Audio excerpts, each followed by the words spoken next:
In August of 2023, Margaret and I visited Yellowstone again. We stayed in Gardiner and we traveled the new road after the flooding in 2022 from Gardiner to Mammoth Hot Springs. And we pretty much stayed in the northern area of the park. Although the northern area is not perhaps as well known as Old Faithful, the Grand Canyon of the Yellowstone, the lower falls, and the various geyser basins, it has a lot to offer. Come along and we'll show you what we found. So this is the town of Gardiner where we've been staying, which is literally right on the entrance of Yellowstone National Park. You can see the town, and as I pan down the valley, you're actually looking into the northwest part of Yellowstone National Park. Gardiner has hotels and restaurants. You can get some groceries there, so it's a good jumping off spot for Yellowstone. The famous Roosevelt Arch is located at the entrance. The new road from Gardiner is winding. It's short but challenging. After you travel the road, you wind up in Mammoth Hot Springs with its astonishing formations of calcium and travertine. It's just almost undescribable until you've seen it. Here's a close-up view of some of the rock formations. They almost look like steps here. And here's a wider view. There are also trails with boardwalks that take you to the area above the face of the travertine formations. On the walk up, we found this little flower that was clinging to life in a very hostile environment. So this is the area that overlooks the face where you have the stair-step travertine. Up here you'll see some geyser pools, and you'll see some steam coming out of the formation. It's still active.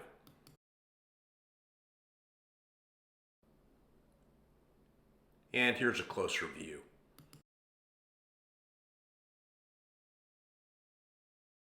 We were there in mid-August. There were a lot of people on the boardwalks, although it actually didn't seem that crowded. If you go to Mammoth, you can expect to see elk. Sometimes they even come up right by the hotel. As you're driving into Mammoth from the south, you reach an area called the Golden Gate, which is just absolutely spectacular. Imagine the work it took to build that road.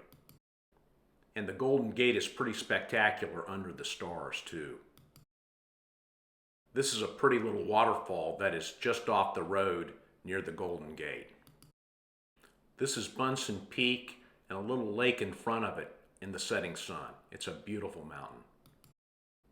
And to me, it's even more beautiful under the stars as the Milky Way shines above.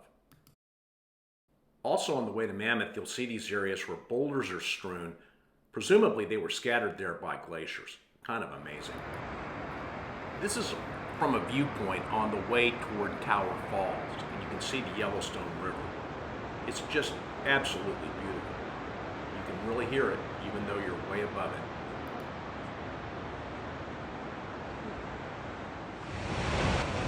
Tower Falls is pretty amazing. You can really hear it roar.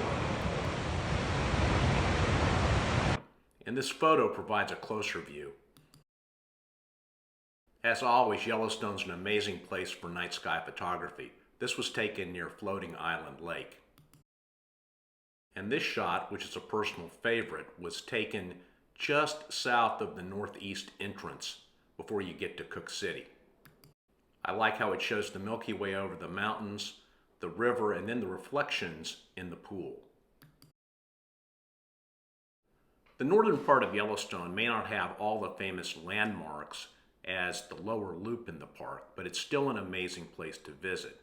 And it's a great place to visit if you're going to take a trip on the Beartooth Highway, and combining those trips is a great idea. The road from Gardiner to Mammoth is short, but it's very winding and difficult, so take your time. And in traveling the Lamar Valley, we ran into some construction delays. There's still a lot of recovery going on from the 2022 floods. So if you're visiting, be sure to check the park website for the latest information.